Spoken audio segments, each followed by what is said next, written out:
Tossing Grenades at Windmills podcast.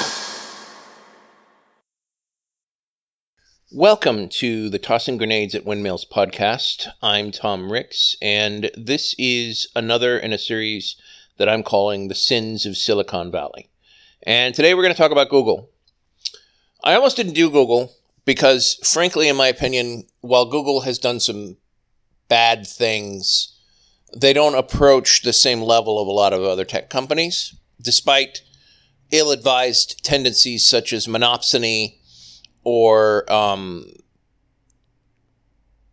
anti-competitive things that they are currently being investigated for. But the thing is that while both Europe and Democrats in the U.S. have concerns about Google, the current lawsuit was started exclusively by Republican attorney generals and a Republican Justice Department, which is not, so far as I know, currently being joined by the Biden administration. I may be wrong about that, but either way, what was perceived as a broad-based coalition of support of people to investigate them has kind of fallen apart and become instead a right-wing talking point. And at the end of the day, I don't do this podcast to advance or ally with in any way, shape, or form the conservative viewpoint. So I'm not really going to talk in detail about anything that they care about, including the supposed suppression of conservative voices. I will do a podcast on Facebook and Twitter suppressing liberal voices and what I believe their bias to be. But I'm sorry, when it comes to liberal voices in Google, I just don't see it. They do it sometimes, but it doesn't seem to be systemic the way it is for Facebook and Twitter. And again, when it comes to conservative voices, it's difficult for me to care because almost all conservatives are liars, and filtering out the ones that aren't liars is, frankly, almost always more trouble than it's worth, because the ones that are remaining are still sympathetic to the liars or people that want to nullify elections, on and on and on. But at the end of the day, I decided that there were two things that Google has done that do merit inclusion in this series that I just can't in good conscience not include. And FYI, I do have loved ones who are employees of Google, so that would potentially be a conflict of interest in terms of pulling my punches. But when it comes to both of these things, they're very much in the public eye, and it needs to be addressed, right? So the first thing, and the reason this podcast is titled "The Fish Rots from the Head," is, frankly, again, going purely by news articles that anybody can see on Google, there is a big difference between the rank and file Google employees and the management culture. In recent years, there have been instances of Google basically attempting to suppress dissent, including people who wanted to discuss unionization, or specifically the rather, at this point, notorious firing of an AI researcher who wanted to publish something that the management didn't agree with when it came to diversity, and bad behavior potentially by AI research, which Google is a leader in. And frankly, when you combine this with a scandal that they had a couple of years ago with management culture basically dismissing or ignoring sexual harassment, which caused a walkout by a large number of Google employees, comes to the point that a while ago in the first part of this, when I did the podcast episode, The Two Towers, it was specifically Google I had in mind when it came to the fact that the real driver of the problems in tech culture, in my opinion, starts with Wall Street. And when Google started out, they had a really notorious and fairly simple motto called "Do No Evil," right? And basically that came from Microsoft. And if you want to understand more about what Microsoft did, feel free to refer to that episode. But suffice to say that Microsoft did a lot of really questionable and, frankly, evil stuff, and Google wanted no part of it. At one point, Google was the cool darling of the tech world before Tesla came along with or Musk came along with Tesla and SpaceX. And, Google had all kinds of crazy, what they called moonshots, robots and Project Loon to, broadcast to the internet via balloons and just all kinds of really cool ideas. Since Google became Alphabet, or an umbrella company called Alphabet, they've kind of stepped away for this, and they've become more of a blue chip company, more socially conservative, more fiscally conservative.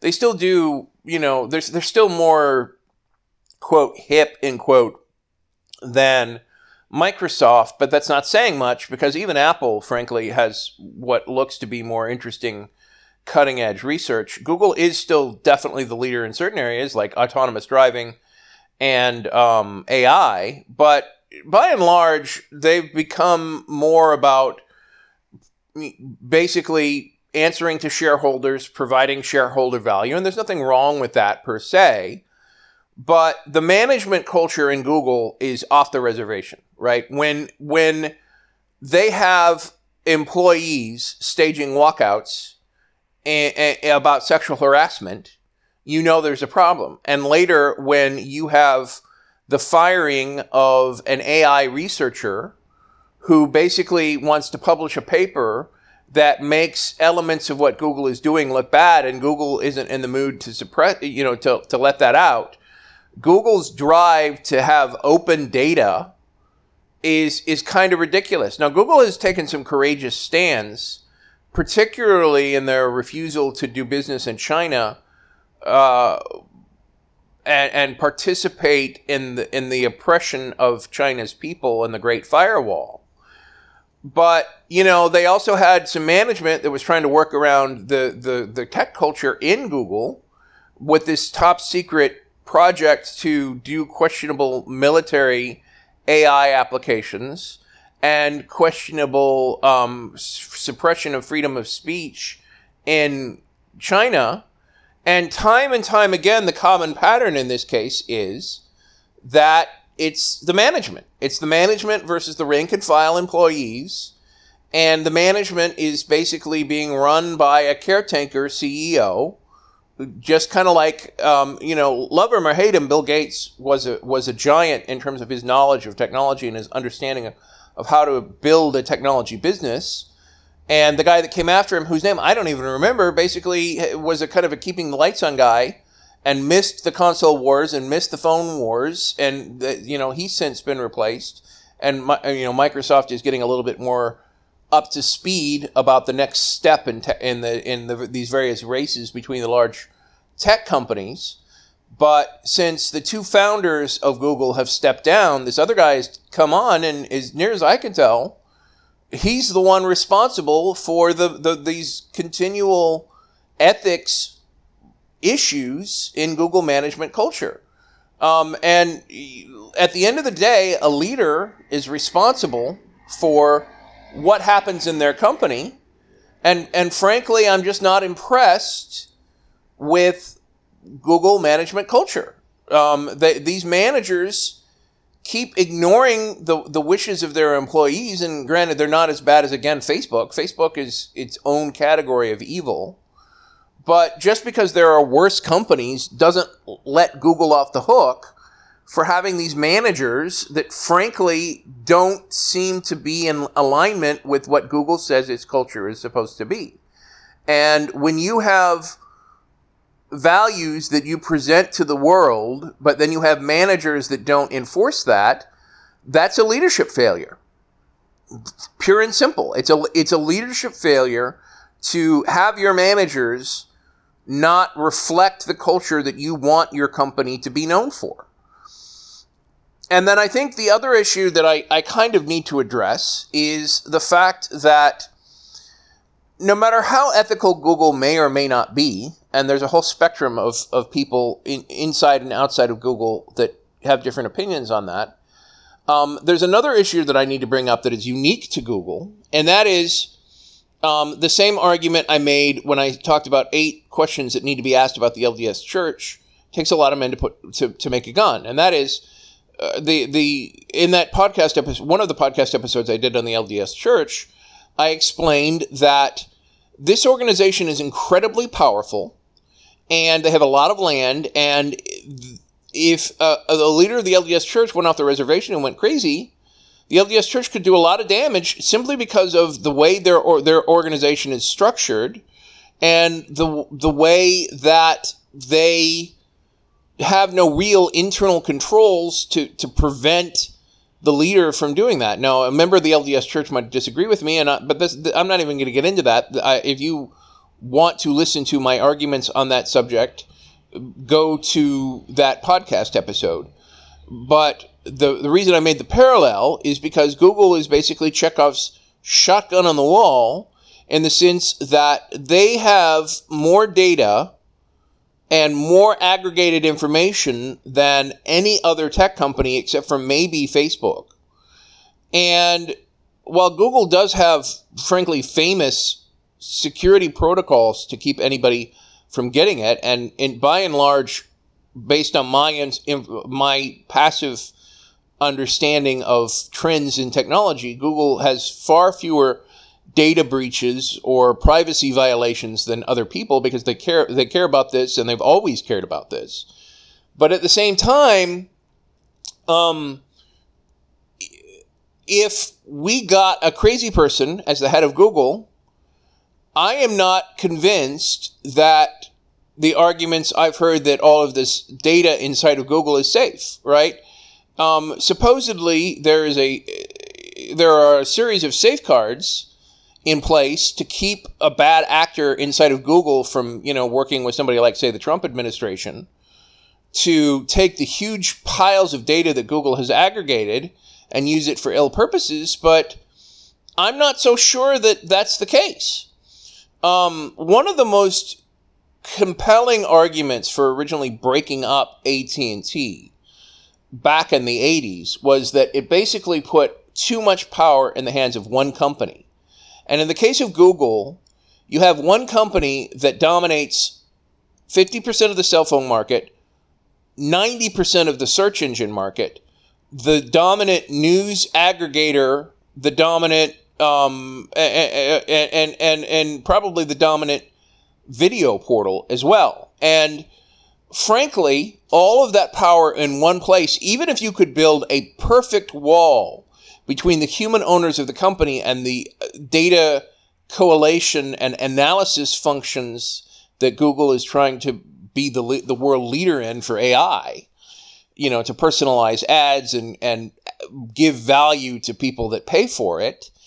Frankly, even if that firewall is perfect, the sheer power in the hands of one person for all of these assets owned is unacceptable.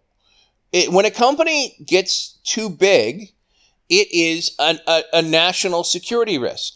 It just is. And that company needs to be broken up. No one company should have more than at most 50% dominance in the market. And Google is right at that edge when it comes to phones, and probably slightly over Apple. They definitely have the lion's share of YouTube-style video watching. No other website even comes close to that. It's certainly anywhere outside of China. They also are the dominant search engine. And frankly, at a certain point, having all three of those under one umbrella is unacceptable. Now, Google might argue that a lot of media companies do the same thing. AT&T and Xfinity, for example, both have huge cross sections, but in no instance, none, do they own more than 25 to 30% of either the cell phone market or the media market, in the way that Google dominates certain industries that it owns. And we need to revise monopoly laws so that it's not just about consumer price or consumer choice, but market dominance, so that basically no one company has too much power in the United States. And as soon as it crosses that 50% threshold, we have utility regulations that treat it more like the electric company, and by electric company I mean anywhere but Texas, than a privately held company that can do what it wants.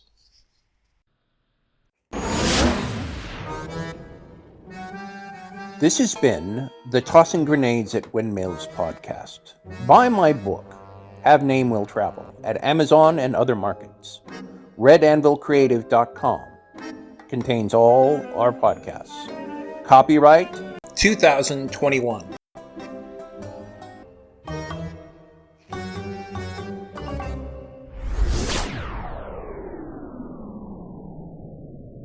To fight the forces of evil!